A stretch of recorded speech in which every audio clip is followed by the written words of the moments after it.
Dys qui veut dire un mauvais fonctionnement. Et puis la lexie qui vient de la lecture. Ça veut dire donc un mauvais fonctionnement en fait de la lecture. Maintenant, une définition un peu plus scientifique en fait dans notre jargon, on dit c'est un trouble persistant, un trouble grave et un trouble spécifique en fait de la lecture. Ça veut dire quand on dit spécifique, ça veut dire que ça ne concerne que la lecture.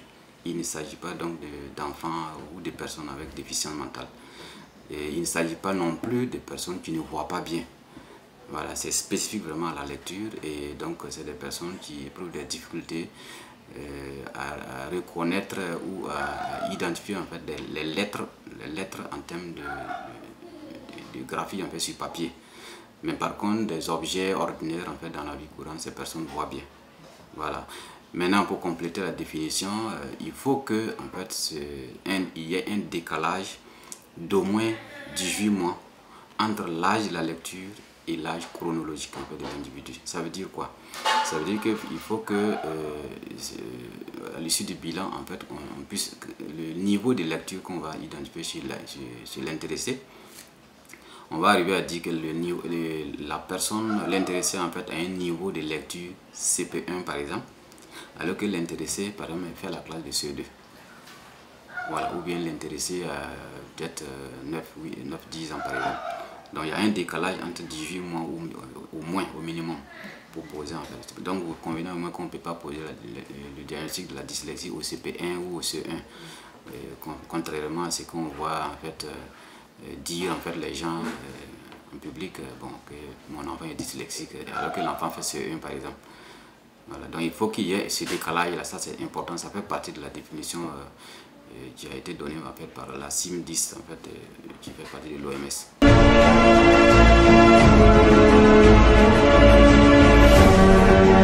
Il peut y avoir une coïncidence, mais spécifiquement la dyslexie n'a rien à voir avec la déficience mentale. Ça n'a rien à voir avec non plus les troubles sensoriels, notamment les troubles visuels ou troubles auditifs. Voilà. Donc, ou bien en fait des troubles moteurs, puisqu'il s'agit donc d'oraliser en fait les mots ou bien les lettres qu'on voit sur papier.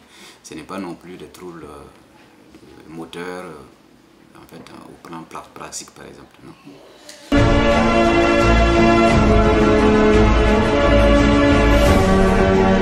Oui, nous recevons plutôt beaucoup d'enfants, en tout cas fréquemment des enfants qui éprouvent des troubles globaux d'apprentissage au plan scolaire.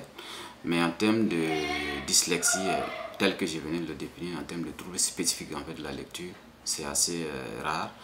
Je dirais que depuis 2010 que j'exerce, je n'ai reçu que 3 ou 4 dyslexiques. Hein.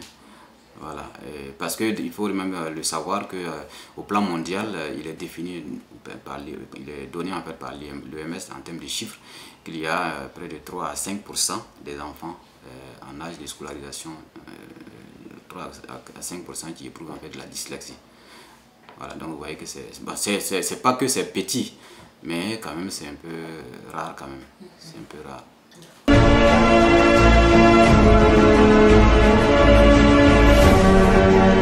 La dyslexie se manifeste par des difficultés à reconnaître des lettres, les lettres écrites bien sûr, donc les lettres et donc les mots aussi. Donc ça se manifeste donc surtout lors de la lecture et l'intéressé va donner l'impression de ne pas, comme si c'était un trouble visuel. Des lettres en fait comme peu, par exemple l'intéressé va voir ça comme de ou comme be. Les lettres comme T par exemple, l'intéressé va voir comme F, des choses comme ça. Il y a des confusions donc qui se font et qui se manifestent en fait lors de la lecture. Et non seulement ça, et pour les dyslexiques un peu plus grands ou un peu plus avancés au niveau de la scolarité, on va constater une sorte de lenteur dans la lecture. Il y a des personnes qui sont très lentes et souvent même qui se reprennent. C'est-à-dire qu'ils vont lire et à un moment donné, ils reviennent en arrière parce que ça influe aussi en fait sur la compréhension du texte. Parce que si vous lisez un peu lentement, à un moment donné, vous oubliez un peu ce que vous avez déjà lu. Voilà. Et le pire encore, chez ces enfants-là ou chez ces personnes, il y a des conséquences d'ordre psychologique. Rappelez-vous, je venais de le dire plus haut qu'il n'y a pas de déficience mentale. Donc, un individu normalement intelligent, qui éprouve des difficultés en fait dans un domaine, selon lui, doit être normalement facile, vous voyez que ça, il peut y avoir en fait une souffrance psychologique à ce niveau. Voilà. Et donc du coup, ça se répercute beaucoup sur les résultats scolaires. Ça fait partie même d'ailleurs des critères. Et donc la prise en charge, souvent aussi, quand c'est pas vraiment précoce, ça laisse toujours des séquelles.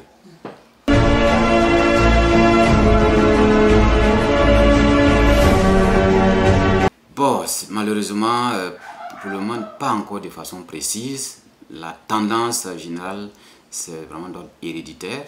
Et quand on dit hérédité, c'est pas qu'il y a un gène connu. C'est pourquoi je dis que c'est pas encore très bien maîtrisé. Voilà, héréditaire parce qu'il y aurait en fait une prédisposition. Une prédisposition parce que quand on mène des études, on voit que des parents dyslexiques, notamment une mère ou un père dyslexique, a de 30 à 40% de malchance, on ne va pas dire de chance, de malchance à donner un enfant prédisposé à développer la dyslexie.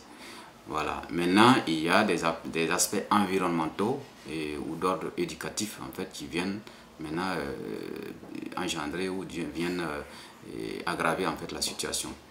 Voilà. L'enfant né dyslexique, parce qu'il s'agit d'un trouble développemental, il faut le dire, on n'acquiert pas en fait la dyslexie, non, on naît avec.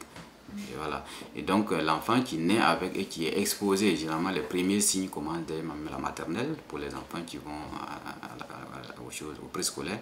Sinon c'est dès le premier contact en tout cas avec le langage écrit.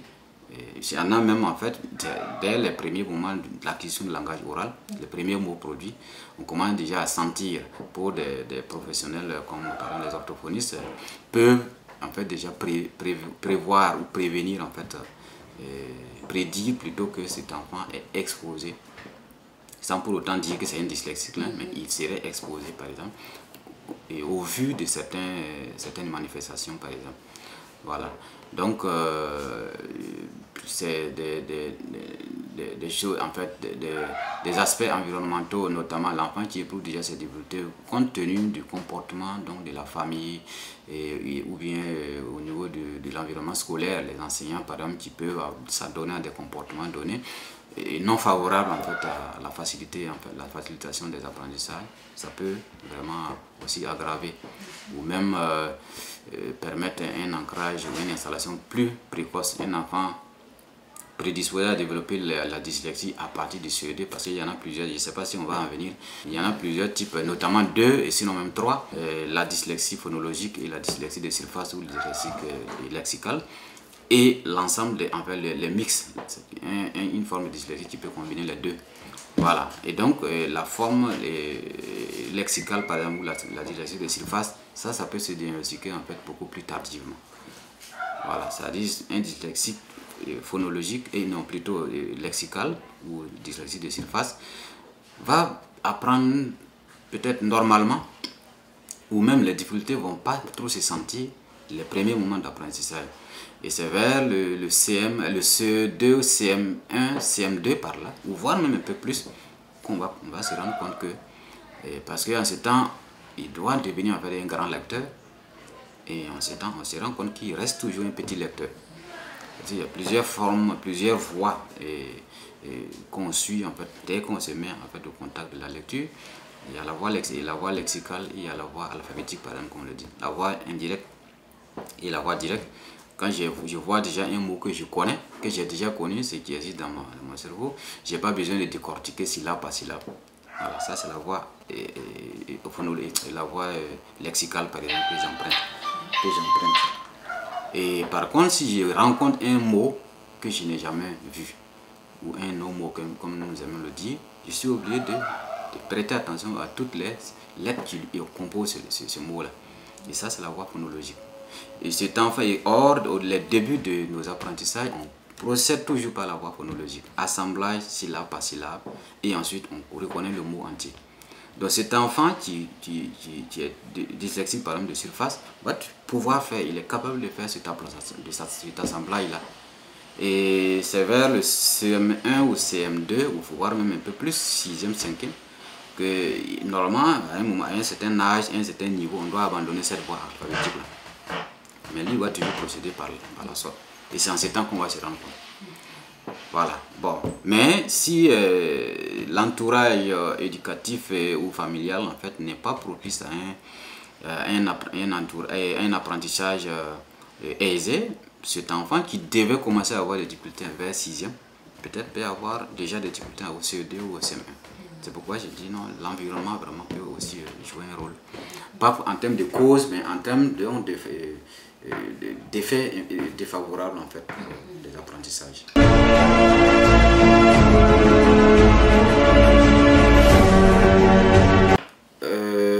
On ne va pas dire qu'on est condamné à vivre, sinon on peut plutôt dire que c'est un trouble qui ne peut pas se guérir au sens large du terme. Souvenez-vous, j'ai dit qu'il est probable que ce soit un trouble héréditaire. Et donc l'hérédité, on ne peut pas effacer le gène en fait, qui porte en fait, le problème. En revanche, c'est un trouble qui peut trouver des méthodes de compensation pour arriver à contourner en fait, les difficultés ou à atténuer beaucoup en fait, certaines difficultés. Et la possibilité surtout, c'est s'il y a une prise en charge précoce. Si c'est diagnostiqué à temps et prise en charge en fait, à temps, il n'y a pas de raison que l'individu qui est pris en charge dès le bas âge, notamment j'ai parlé des difficultés déjà, peut-être du langage oral, dès que l'enfant a commencé à parler les premiers mots, à dire les premiers mots, on a détecté des trucs et qu'il y a une prise en charge à ce niveau. Si la dyslexie devait être diagnostiquée, je vous ai dit en fait que c'est au minimum au CE2 qu'on peut diagnostiquer la dyslexie, peut-être qu'en ce temps ça va venir. Et on va juste dire que cet enfant serait dyslexique. Mais les difficultés ne vont pas se manifester en fait, de façon criarde, en fait, comme par exemple un enfant qui n'a pas été pris en charge. Et au secondaire, au lycée et voire à l'université, bon, peut-être que cet individu va oublier en fait, qu'il est dyslexique. En fait. Voilà. Donc, votre question, c'est oui et non. Oui, on vit avec la dyslexie parce qu'on ne peut pas effacer ce gène-là. Mais on peut en guérir en griffe, hein, parce que si on est pris en charge vraiment, on peut ne plus manifester en fait, les difficultés de façon handicapante.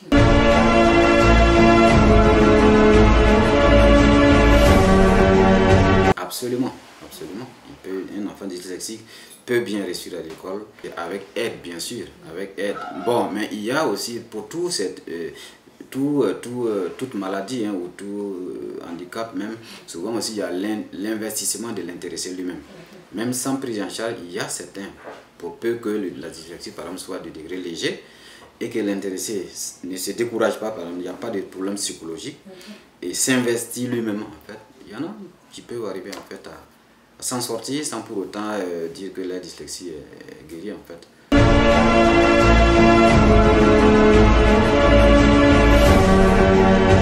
Alors, je rappelle encore, la première des choses, c'est d'abord consulter pour savoir le diagnostic, parce que il n'y a qu'un seul professionnel, un seul spécialiste qui peut poser en fait le diagnostic en fait de la dyslexie. Et maintenant, il y a d'autres professionnels justement qui peuvent contribuer. Parce que ça peut demander plusieurs examens complémentaires, notamment il faut s'assurer qu'il voit bien, il faut s'assurer qu'il entend bien, il faut s'assurer qu'il n'y a pas de déficience mentale par exemple grave. Et donc tous ces trucs que je viens de citer par exemple sont évalués par d'autres professionnels. Mais au finish, l'aide en fait est apportée uniquement en fait, par l'orthophoniste. C'est le domaine de prédilection en fait, de l'orthophoniste. Voilà. Et maintenant, comment les parents peuvent aider, c'est d'abord voir le diagnostic. Est-ce qu'il s'agit véritablement d'une dyslexie? Il faut d'abord approcher et ensuite, si l'orthophoniste n'a pas l'occasion d'apporter son aide, c'est-à-dire si l'enfant n'est pas pris en charge forcément par l'orthophoniste, il peut avoir des conseils, des exercices, en fait, des comportements même en fait, hein, à donner en fait, aux parents pour éviter la surcharge psychologique. Je vous ai dit, en fait, c'est des enfants qui peuvent éprouver la fatigabilité. Et étant donné que la lecture même, c'est une matière transversale pour les autres matières, en fait, au domaine, puisque en fait, pour pouvoir apprendre des leçons, par exemple, il faut lire. Voilà, on va dire histoire, géographie, on va dire sciences de la vie et de la terre, on va dire problèmes, mais tous ces aspects pour pouvoir les apprendre, il faut lire, il faut pouvoir lire. Donc c'est une matière transversale.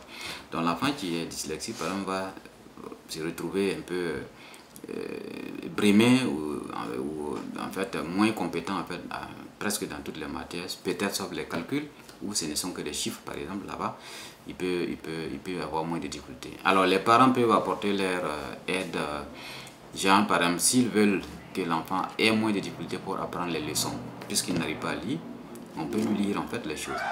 On peut lui lire en fait les trucs, puisqu'il n'a pas de problème de déficience mentale. On lui lit en fait ce qu'on veut qu'il apprenne, ou ce que l'enfant, là où l'enfant éprouve des difficultés. Essayer de s'assurer en fait que ce qu'il a en face, ce qu'il doit apprendre, qu'il les a bien compris oralement.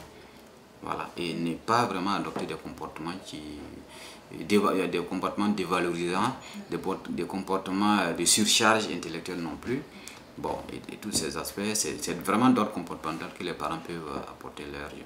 Mais tout ça, ça peut être encore précisé en fonction de chaque dyslexie et en fonction de chaque famille. Voilà, et c'est l'orthophonie qui peut vraiment les orienter selon les cas.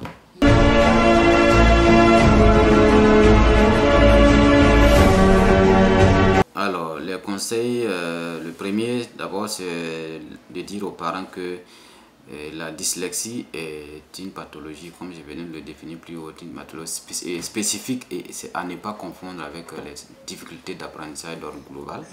Et d'ailleurs, dans les troubles dys qui fait partie dont nous avons comme vocabulaire dans notre jargon, il y en a plusieurs types et qui s'apparentent malheureusement.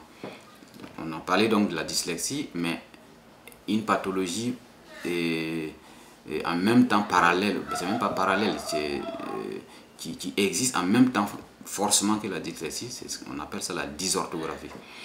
Un enfant dyslexique le plus souvent donc manifeste aussi la dysorthographie parce que on définit la dyslexie d'ailleurs dans d'autres langages comme étant le versant passif du langage écrit. Donc la lecture qui est un versant passif.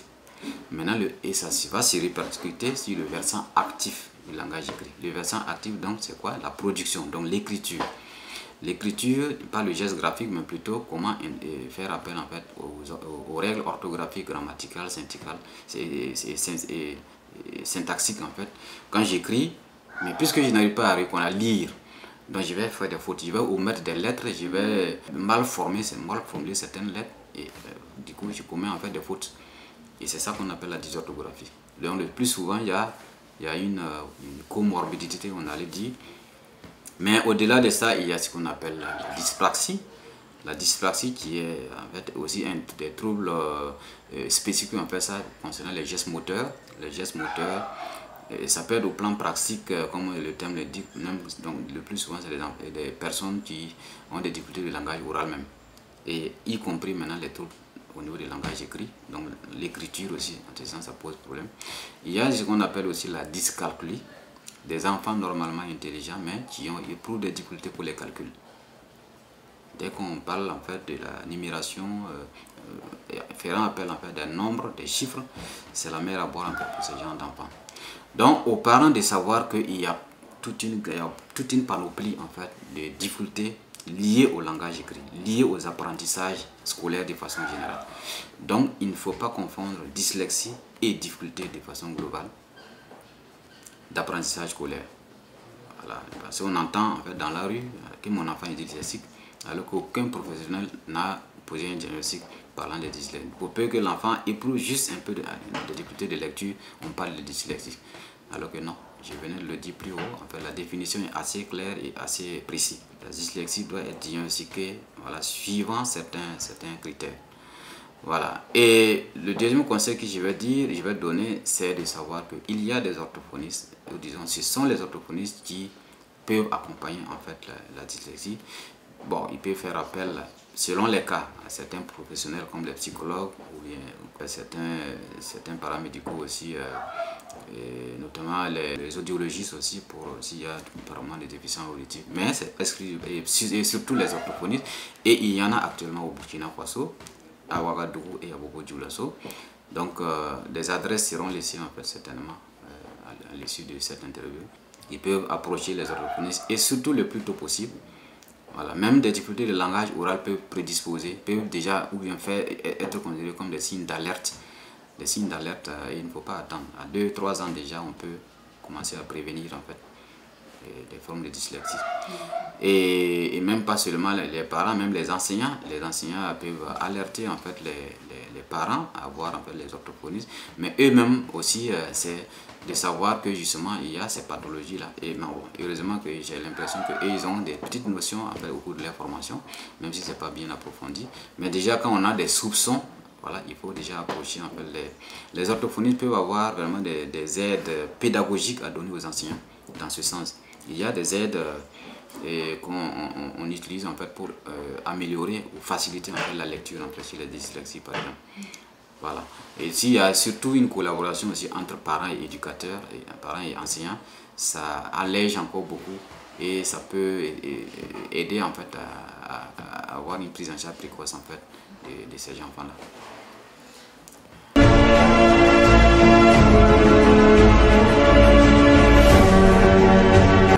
Bon, si on doit parler des troubles du langage écrit en général et de la dyslexie, on va passer toute la journée ici.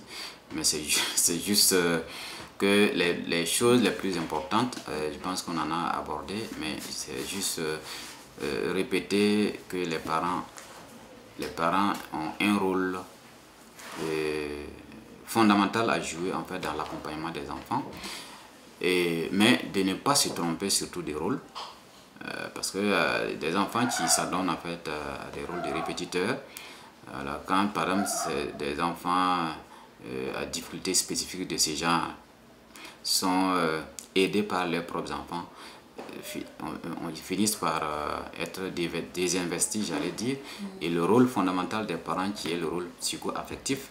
En fait, à l'endroit là, les enfants ont besoin vraiment d'être aimés, on n'a pas dit de gâter les enfants, mais le rôle des parents, c'est surtout vraiment de jouer un rôle émotionnel, d'un rôle d'accompagnement d'ordre émotionnel en fait, à l'endroit des enfants. Mais quand ils s'adonnent en fait au rôle des répétiteurs, surtout des parents très rigoureux, par exemple, à des moments, ils arrivent ils chatouillent en fait les enfants, ils frappent. Bon, pensant que l'enfant, par exemple, éprouve de la paresse ou l'enfant manifeste une mauvaise volonté, mais comme je venais de le dire plus haut, convenez-vous que ce n'est pas de la volonté en fait, de l'enfant. Bon, et comme les parents ne sont pas avertis, ne connaissent pas, ne savent pas, ils vont dire en fait que c'est de la paresse ou bien c'est de... Donc, et même les enseignants pareil, donc c'est de savoir que c'est des pathologies qui existent indépendamment de l'intelligence normale en fait, de ces cas de figure. Et donc de savoir encore une fois de plus que les orthophonistes sont là en fait, pour les aider. Nous sommes au nombre de 6 actuellement, dont 5 qui travaillent à Ouaga ici et 1 qui est à Bobo-Dioulasso. Voilà, donc on est là pour accompagner en fait, toutes ces formes de difficultés.